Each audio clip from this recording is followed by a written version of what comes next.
lai e. Le ia e ki ho kalu kalu nu au ke uki no hopu uki uki ka mako ke ko o lau. Ko o mau hoa kai ulu o lalo he o lalo hoki ki vaiaga nā ulu. I kahi mea i ki makahuna me he haila I ka pili o huewa he mai e kumai he Felina manoa I ka lehua aloha aloha ua tuahine mai lua hine a I Waikiki kia I ke kahau kani no na leo e o kama aina aloha e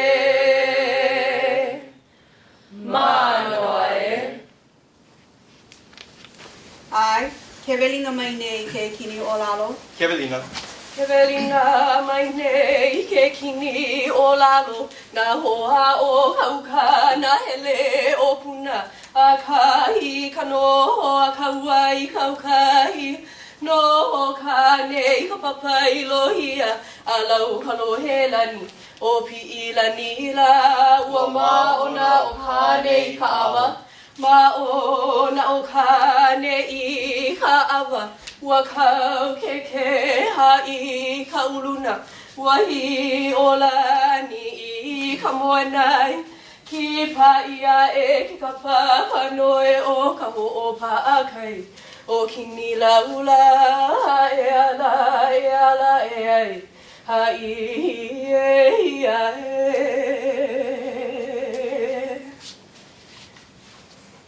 He noa no kane.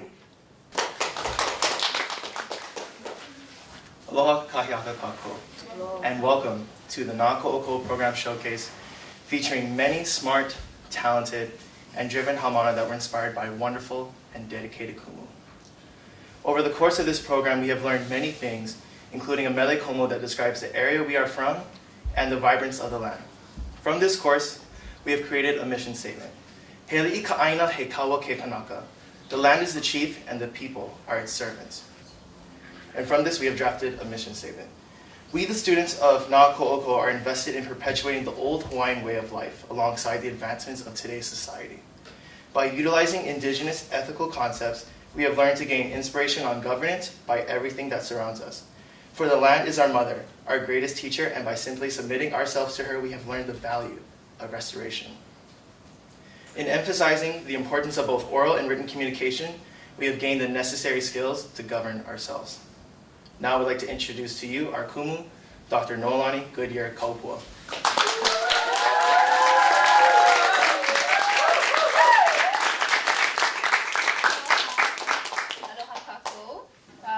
So I am very pleased and honored to have been the kumu, the instructor for the first inaugural cohort of the Koʻokoʻo program, which we hope will continue for many, many years to come. This is part of the College of Social Sciences Native Hawaiian initiative, and it's a Native Hawaiian leadership development program.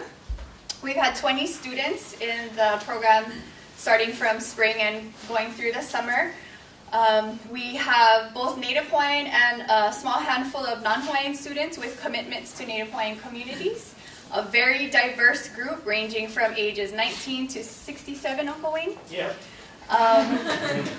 From every island, from Hawaii Island all the way to Niihau. From the U.S. continent, people Kanaka who grew up in the diaspora. We have students in a range of disciplines. So although they are shared by the missions, or they are joined together by the mission statement that they just shared, that they created together, they also come from tremendously different backgrounds. And it's been amazing to see that come together. So we titled this program Koʻokoʻo really to signal not only the way that the program is meant to be a system of support for students making their way through, but really that it's also to help prepare them to become koʻokoʻo, which in Hawaiian means a number of things, but it can mean a staff or a rod or a support. So think of like a walking stick or something that you can lean upon. So they have found in themselves, I think, the strength to be that kind of support in the long run for the lahui that people can lean on. Another meaning of koʻokoʻo is the staff in music, and we have some really amazing musicians in this class, so I'll share a little bit of that with you today. And I think that is a really cool way of thinking too about how they have been working together on building structures that can allow people to come together to make melodies. And so for the two classes that we had together, Political Science 302, Native Hawaiian Politics, and Political Science 304, Indigenous Politics, the two culminating pieces that they had for each of those courses were, for 302, they did a futures project where they envisioned preferred futures of Hawaii, and they had all kinds of really cool ways that they demonstrated that in image, in writing, in song. One of the songs you'll see today. And then the culmination for this class was to create a constitution. We tried to really think expansively about what that meant. So while we were on Molokaʻi, we talked about oral and image-based constitutions and the ways that the working system of the fish pond inspired them to think differently about what it would mean to have a healthy, functioning society that was governing itself.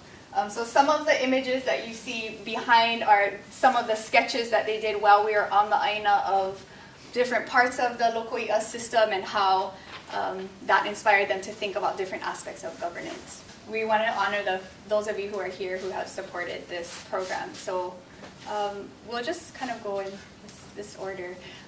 First of all, Dr. Kathy Kane, who is the head of the Center for Teaching Excellence and has helped envision and Malama this incredible space that we've had the opportunity to be in this summer, as well as the space a couple doors down that we were in for the spring semester. Professor Kathy Ferguson, who is the chair of the Political Science Department, and I always like to honor and remember that she was why I decided to major in political science when I was an undergraduate. Professor Kavika Tingan, who is going to be the next person to stand in this space next year.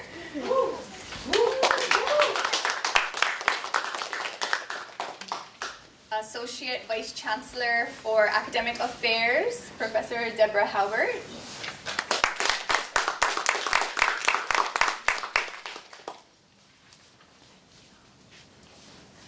And from Native Hawaiian Student Services Director, Dr. Willie Kawai. And Native Hawaiian Student Services Faculty Specialists, Nalani Balutsky and I Malang.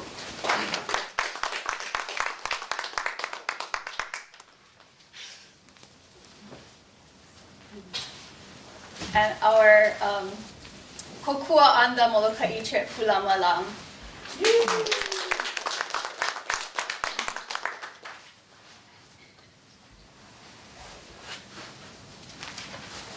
Yeah, thank you all for supporting this program. We're all incredibly grateful for the kinds of work that you did behind the scenes that none of them really saw to make it possible to have this program, but we wanted to be able to share the fruits of it with you because of all of the boring bureaucratic work that you have to do to make things like this happen. Now we have the opportunity to have students showcase some of their treasured assignments that they really put their heart and soul into. I will say this: these assignments were not easy, but at the same time they weren't difficult as well too. Kind of a hard concept to grasp, but it really challenged us to look within ourselves and to dig deep within our heart and soul to find these answers, and to create these masterpieces that we have created throughout the course of this program. We will now have students share personal mo'olelo that are filled with a lot of great life lessons and political lessons as well too. Aloha kako o kalani ko uinoa. Today I will be talking about my grandfather and how it ties in with governance. So my grandfather's name was Alfredo Garcia. He was from Mexico and 100% Mexican. So growing up, he experienced a lot of racism, and he got called names like wetback and go back to Mexico, go back to where you're from, you don't belong here. And he had moved to Santa Rosa, where there's a lot of Hispanics out there too. There's lines of them looking for work and everything. And sorry, I'm really nervous. And but what they didn't get to see was his humor, how funny he was, and how loving and caring he was. And I think that's a lot of the people that they don't understand is a lot of people judge a book by its cover, and they don't get to know the real person. And in this society, in a governance, what I would want like racial equality, and to make sure that we have an understanding of not just the color or just the race, but to get to know someone, because they had no idea like how loving and how caring he actually was. Aloha everyone, my name is Kavehi Kina, and I'm going to be sharing my mo'olelo about my great aunt, Auntie Alamo. Some of you may know her as the old Hawaiian Pake lady who lives right across the street of Hōʻike Elementary School on Maui. Some of you may know her as Mrs. Ayers, the old school science teacher who gives you lickings and who yells at you. But to me, she's my Auntie Alamo. This frail, old, hunchback lady, old, white, short hair with missing front teeth. So, Auntie Alamo, she means the world to me. She went through a lot during her time. She went to Kamehameha School for Girls. She went on to school in Columbia, went to Oxford, and she was just an amazing woman. She gave back to her community of Waihe'e. She gave back to her family. She worked for the Wailuku Bailey House Museum. She was a historian. So she always gave back. She never asked for anything. She always gave back to her people and her lahui. So I had the honor to take care of her as a caregiver the past few years. And it was amazing to give back to this old, to my auntie, my great aunt, who gave back so much to her people. She gave so much love, so much patience, and I wanted to do that now. I decided to take care of her and decided to take this course and to continue my education, to do the same thing she has instilled in me, instilled in her students as a teacher, and instilled in her family. So this value that I want to give to all of you for the governance of Hawaii as our future is to give aloha to Malama and take on this kuleana. Thank you.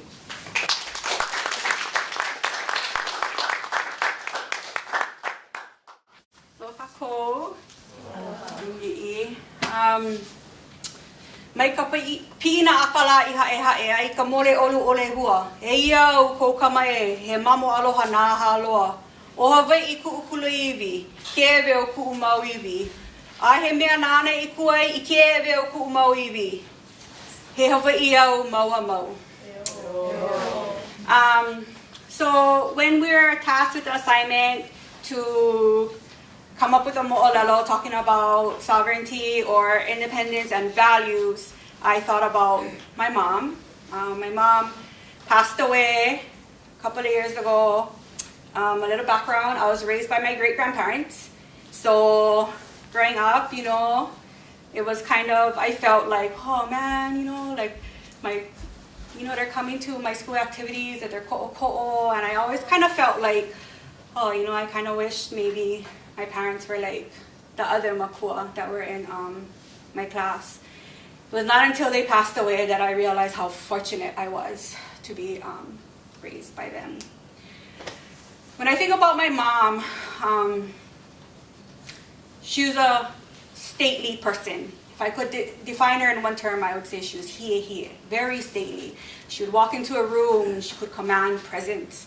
And she had dark black hair with one single white streak and piercing blue eyes. I think she had that kind of confidence because she knew who she was. She was a wahine and she was a Hawaii.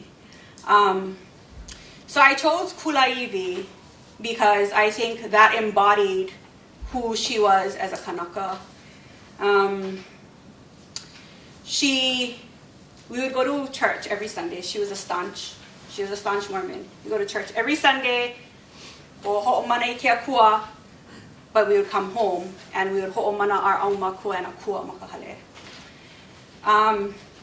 She had that ability to ka'i, I vaina ona ao elua, to go between both realms. And I think that's something that we don't really see a lot nowadays, and something that maybe is criticized by some people. But I think for her, she knew who she was, and she could do that. And she never let anyone define for her who she should or shouldn't be. So when I think of our future, I think of what we have to look forward to, I think of those values, the values that are grounded in who we are as Kanaka, who we are as Hawaii. I think of who, ahe mea nane ku'ai. Nobody is gonna sell our land. They're not gonna sell our kulaiwi, the land of our ancestors' bones. And we, as Namamo Aloha Ahaloa, will define for ourselves who we are. And I think that is one of the most critical things that we need to think about as Alahui right now. We need to allow ourselves to define for ourselves who we are, dig deep, because he Hawaii o kako mauamo.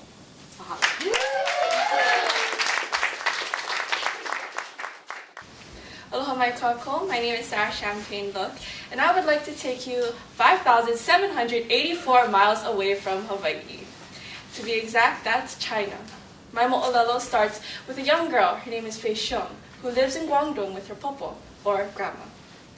And as she's starting her high school career, Popo gives Fei Xiong this bamboo plant, and she says, Fei Xiong, look, plant this for you in our garden, and you will see prosperity and good luck when you do your future endeavors, right on your birthday, on the year of your graduation. So she plants it, she takes care of it every day. For years and years and years, it keeps going. And it's the day of her birthday, her first year, she looks at it, nothing is sprouting. The second year comes by, still nothing is sprouting. But she still goes, she still takes care of it, she nourishes it, and she tells Popo, look, it's not growing. And Popo says, no, just wait, please, be patient. You'll see something. And it comes to the end of her high school career, and she realizes that there's still nothing in the garden. It's just flat soil. And she's sad and depressed, and she's like, I'm going away to college. Tomorrow is my birthday, and I have seen nothing in the bamboo garden. And just as she's sitting down, depressed, and thinking about all the things that she's going to have to do when she's gone, a Westerner comes by with his market and his wagon, and he tells her, Fei Xiong, why the long face? So she explains to the Westerner, why is she so sad? Then out of his wagon, he pulls out a synthetic bamboo plant.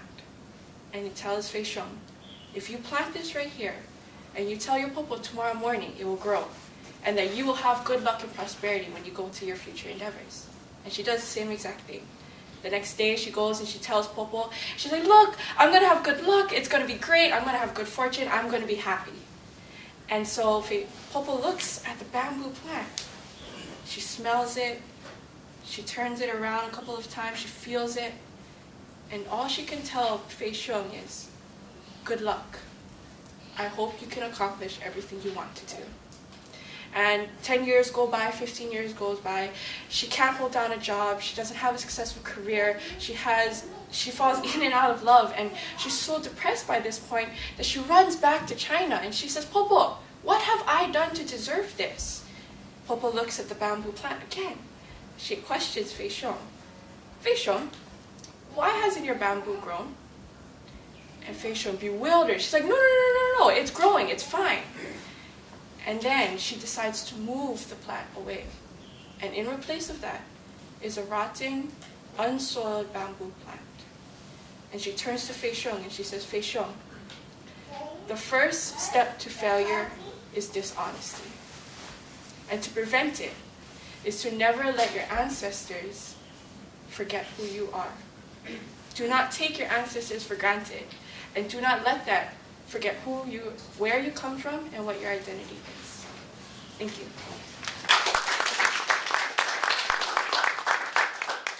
So now we'll have students share a Percy story. So a little quick background. We read this book called Big Happiness during the program, and it talks about all the social and political injustices that Percy Kipapa endured while he was here in Hawaii. So the challenge was we had to find an individual in our lives that has taught us a really big lesson from their own experiences with social injustice and political injustice. So now we'll have certain Hamana share their Percy stories with you all. My name is Kaimi Kiamwa Strickland, and I'm going to be telling you my Percy story. I had written a poem to go along with the essay that I turned in, and it's entitled A Struggle with Identity.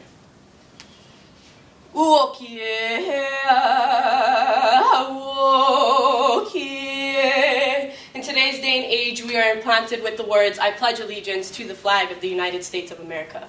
We are trained and embedded in the lyrics, oh, say does that star-spangled banner yet wave? We are taught to know each of the 50 states, its capital, location, and its place in history. We learn that Jefferson came before Madison and that Obama was the 44th president to lead this country. We are hypnotized to think that the best lessons come from textbooks and that we must follow in the footsteps of our forefathers. But somewhere in Hawaii, there's a lost child. For most of our ancestors weren't even recorded in history, and our greatest lessons won't even be remembered. But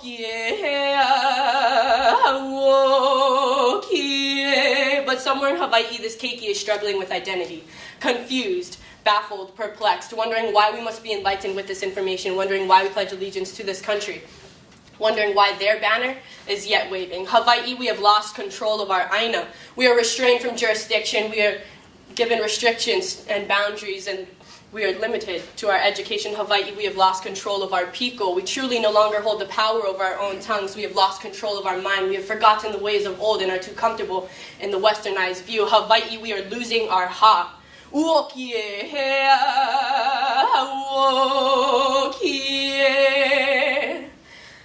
But something that's always been on my mind is, who am I? My veins boil with koko Hawaii, but do I really know what it means to be kanaka maoli? Do I really understand the saying, ua mau ke eo ka aina I ka pono? Do I even have the right to sing, e Hawaii e kuone hanau e, kuhome kulai vine? This question continues to come up over and over and over again, who am I? And the only way I will ever be able to answer this question is if I grasp the concept of woki. Stop. Cut off. I need to woki my mana'o from being led astray. Woki my waha from saying what they say. Woki my na'au from thinking it's okay. Woki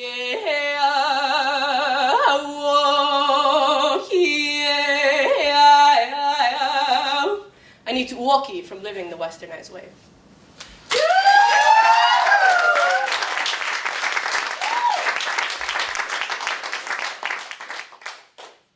Hello, mai kako un nania ko uinoa no papukle ma'au. So I wrote about my brother. Keone was spiraling out of control through the years from insecurities and identity misconceptions of who he was. In this instant, he felt completely broken, lost, unsupported, but he had no one to blame but himself and the society that he had succumbed to. His parents did all they could do as young adults to raise 3 young children. He had let them down in making something of himself. He had taken the fast life instead of listening to the word of God that he had been drilled into him since he was a kid attending private school. Why did he always feel like something was missing from his life? Why did he always feel like no matter what, it seemed that with the addition of this fast life came an even emptier void? A void that he couldn't fulfill, and the more and more he went out, drug dealt, and did drugs, the more deeper the hole he dug for himself got. This final trip to the Honolulu Police Department seemed to be a big wake-up call for him. As he sat in jail this time around for a week, when he got out, he knew that his fate would be bad. how bad he wasn't ready for the verdict that the judge was about to give him. 3 months later, he came into court with his whole family. His mom, dad, brother, and sister all came in support of him. He was ashamed of himself, that he was being tried by the state of Hawaii for breaking and entering and theft. Everything in that moment seemed so surreal to him, especially to his family. Could this be the same Keone that was once the all-star player at the top of his game just 2 years ago? The same teenager walking down the bleachers of Roosevelt High School as Mayday King? The realization of his decisions became too evident when the judge ruled that he would either serve 3 years in prison, or if he could prove that he had been on drugs during the time of his mishap, the judge would send him to Staten Island Drug Rehabilitation Center for 2 years and 3 years probation. Shocked, he cried at the stand and went back to his public defender to ask for his advice. Instead of going to prison, Keone accepted the plea of rehabilitation. This was the year of 1999, when the peak of drug extortion and the ice epidemic was prevalent in the islands of Hawaii. How would have Keone ever known he had fallen victim to the system that was created for the downfall of the majority of the population? Keone was caught in a cycle by the lack of financial precedent in his life, lack of reinforcement of belonging to a society that is based off of money and ownership of belongings to be included. He was a product of a poor neighborhood, a family structure just trying to get by, and of a failing infrastructure of society that doesn't benefit the people like him. Does na'one mean bully in Hawaiian? Hōʻike kanaka pono. The title Does Na'one Mean Bully in Hawaiian comes from an excellent night of poker when my friend Nicole Na'one characteristically swept the table as she laid down it straight with a wink in her eye, playing it cool to the cocky bravado of another player. What, does na'one mean bully in Hawaiian, he joked? What does na'one mean? I couldn't help but wonder.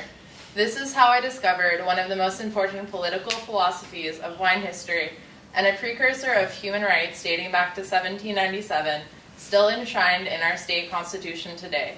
Kanawai ma malahoi, the law of the splintered paddle. Let every elderly person, woman, and child lie by the roadside in safety.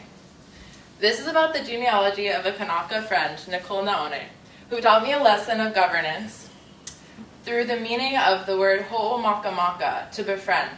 Maka meaning the eye of the needle, the point of the fishhook, the tip of the spear, the landing point, the beginning, the source. Through friendship, becoming a person of worth. Hōʻike kanaka pono. So let's go straight to the source. Wide angle on a smoky setting, with Na'one on a three-legged stool. Close-up of her eye peering through a cloud of smoke. Cut! The gray edifice of the Capitol building rises from the calm reflection pool like a megalith. Cut! Hands twist le'ela'i. Cut! A mist covers the Kaka'ako waterfront encampments at dawn as a spider weaves the dewdrops into a golden glistening net, quivering. Welcome to Kanaka Time Travel, a tale of law and order. Filming with an aeroscope handheld, black and white. A young woman of transversal angles and circles reflects in my apparatus. The reel ticks as it turns, captured through the lens, a smoky eternal truth, translating digital riddles, a story lit inside. Cut! Have you ever seen someone cut through bullshit with a mere glance of the eye? Have you ever heard a buttery coup take down an ego or unify an empire? Then recognize the creative force penetrating space and time, shaking faulty tectonic assumptions on a hotspot of pure potential. Cut! Warriors on a battlefield locked in bloody hand-to-hand combat, sweat dripping down the face of a great warrior a kahuna once predicted would unite the islands, a light in the sky indicating his birth. Cut! Halley's Comet soars over the quiet beaches in 1758. Cut! A close-up of a crying baby King Kamehameha, the lonely one. Cut! Pan over a land of black lava, magma erupting. High and cocky on battle victories, King Kamehameha came upon Na'one through a transgression and attempted theft. Cut! Lit by moonlight, King Kamehameha's canoe slides through the inky black water off the coast of Hawaii. Cut! He takes Na'one on shore through force to steal fish, struggling fiercely. Na'one grabs a paddle, bringing it down against Kamehameha hard and fast. A mighty swing, linking their fates thereafter, Naone and Kamehameha tied their past like kaula, ho'ohoa, forevermore to go to any extremity on the behalf of the other. But what could it have been that forged the most sacred bond of all human interactions, of this thing we call governance? Why the indelible relation? Because Naone gave him one crack in the head with a paddle. Cut. The interior of a hale. Kamehameha recovering from a severe traumatic brain injury at the hands of Naone. But Naone kneels with dignity and honor at the feet of the king. Gifting Naone land, Kamehameha announces the edict, the Kanawai Mama Lahoi, the law of the splintered paddle. Let every elderly person, woman, child lie by the roadside in safety. What is it that governs man? Love and friendship. Aloha, I'm Uncle Wayne. My Percy story is about Auntie Punani, a native Hawaiian woman living in the Western world. It's titled, Her Fiery Eyes of Indignation. It was August 1985. I first met Auntie Punani while working at Uncle Chico's house in Maile. I was building a hidden closet for Uncle Chico. He didn't tell me what it was for, but I could only guess it was for drugs and money since he was Waianae's big-time coke dealer. Carpenter skills like mine were in demand, and since I was a coke user, I fit in real good. Auntie Punani slipped me a note telling me that she had work for me. The next day I went to a payphone and paged her beeper. Remember that beepers a long time ago? 2 minutes later, she called me and gave me directions to her house in Waianae Valley. I drove up the valley, meandering all the way to the end up a dirt road to a small house, unfinished and unpainted. Auntie was there to greet me. She showed me around and explained what had happened. She hired a carpenter to build a small one-bedroom house, and he took off with the money she paid him without finishing the job. She told me that kind of shit happens when you're working with a chronic. She told me she checked me out and Uncle Chico vouched for me. He said I knew my shit when it came to construction. She had no running water, no bathroom, and no kitchen. She had temporary power from an extension cord from the neighbor's house. She had no permits, just a dream of having her own home where she and her kids could live, just your basic American dream. She explained that her father was full-blooded Hawaiian and he was on the waiting list for Hawaiian homestead land. When he died, he was still waiting, and now that he was in the afterlife, she figured he was still waiting. Auntie Punani criticized her brother all the time, but I got this feeling that it was because she hated the idea that she had to depend on him to care for her kids. She was fiercely proud and didn't want to be dependent on anyone. She was a proud Hawaiian, and I could see that in her. She had high cheekbones, dark sun skin, kinky black hair, fiery eyes of indignation, and enough in attitude to take on the whole world. She pulled no punches, she told it like it was, and she wouldn't take any shit from anyone. It didn't matter who you were, if she thought you were wrong, she would let you know. She was a 110-pound pit bull that would tear your limbs off if you wanted to scrap with her. She was absolutely tenacious. She was on welfare. She understood the vicious circle of the welfare game, and she hated it. She'd say, Wayne, this welfare bullshit is fucked up. Those assholes really don't want us to get us ahead. They just want us to keep us down. Auntie Punani had specific rules to follow in dealing her drugs. Yeah, Auntie was a drug dealer. She was very strict about that. You wanted drugs from her, you better follow her rules or else you would end up sucking dirt and rocks. There was one rule that she was very adamant about, and that was she wouldn't take anyone's EBT card. If you came to her with food stamps to trade for drugs, you'd get an earful. By the time she was done with you, she would have torn you a new asshole. She was livid and she would say, You fucker! I told you no bring me food stamps. That's for your kids. You better feed them. I catch you no feeding them, I'm gonna bust your ass. So during the course of this summer course, we were gifted the task of creating a constitution. However, this constitution was different because we tried to strain away from the westernized ideas and the Western influence that we ourselves have grown up within. And I think the real challenge within this constitution writing was, finding and affirming our culture and finding our spirituality within these constitutions and creating the ideal society and the ideal way of governance that we wanted to see through all the injustice and all the flaws that are within the government that we live in now. So now we'll have 3 representatives from the 3 groups to share their constitutions with us. Here's our code. Although kaya kahinali, may kaino mano, hello ke kulo halo kumana. So we are A Watch, and today, aka the Purple Jellies, we're gonna share today our constitution based on the Aina of Ni'ihau. That's where we made our constitution about. And so right now we're just gonna share our preamble with you, and then we'll go into talking more about the constitution. So while they're finding that, the assignment was that they could pick the scope of their territory and membership, and then design based on the specific aina and resources and people that they were thinking about. So they chose Ni'ihau partially because Ka'imi's ohana is Ni'ihau ohana.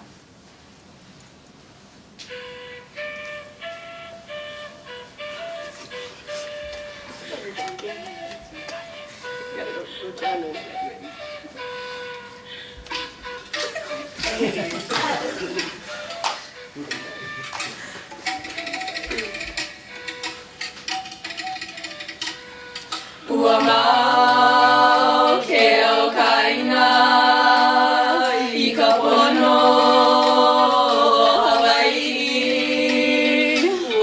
We the people of Kahelelani. We the people of Kuhai Moana. We the people of Na'akua. We the people of Papahana Moku. Uamau ke o kaina I ka pono. The sovereignty of the land is perpetuated in justice. We strive To acknowledge with humility our Aumakua, Kupuna, and Akua. We strive. To malama all living things in the land and in the sea. We strive. To recognize self-determination and to promote the general welfare of our people. We ensure that each ha will be maintained in each decision. We ensure that each people of the human being will be aligned with one another. we understand. Aloha Aina is the root from which all our actions must originate. We know that our responsibility to Papahana Moku will perpetuate in our righteousness to our love for our land. We affirm by this constitution Our wish to live it together in aloha. To preserve the heritage of our kupuna. And protect the promise of our hanauna. To practice our inherent sovereignty. We, the people of Ni'ihau, Do hereby establish this Constitution. Uamau ke o kaina I ka pono Hawaii. We the people of Kahelelani. We the people of Kuhai Moana. We the people of Na'akua. We the people of Papahana Moku. Uamau